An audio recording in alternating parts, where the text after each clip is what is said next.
دا انقلاب په دې پاکستان کې په دې مخته ځمکه باندې ولې نه راځي؟ د پاکستان 75 او 76 سال وشو، علما هم کوشش کوي، مفتیان هم کوشش کوي، عوام هم کوشش کوي، ټول محنت کوي، کوشش کوي چې اسلامي حکومت راشي، لیکن اسلامي حکومت نه راځي، انقلاب نه راځي.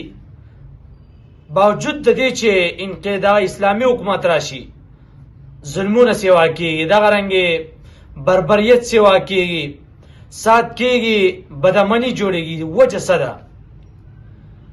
تاسې وګورئ، د جناب نبی کریم صلی الله علیه وسلم تمامه زندگی 63 سال وه. 40 ساله پورې خو پیغمبر علیه الصلاة والسلام ته پیغمبري نبوت نه و میلاو شوی. پیغمبر علیه الصلاة والسلام ته چې کله نبوت میلاو شو، نو د هغې نه وروسته چې کوم کوشش یې کړی دی، نو 23 سال کوشش یې کړی دی. تمامه دنیا کې انقلاب راوستلی، په تمامه دنیا کې.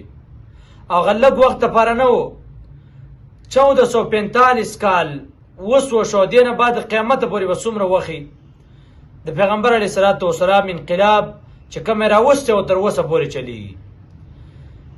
هغو په 23 سال کې انقلاب راوست.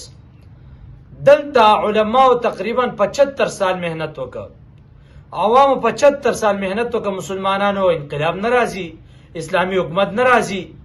وجه څه ده؟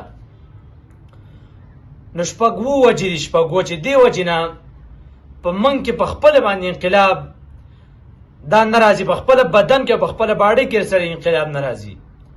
چې کله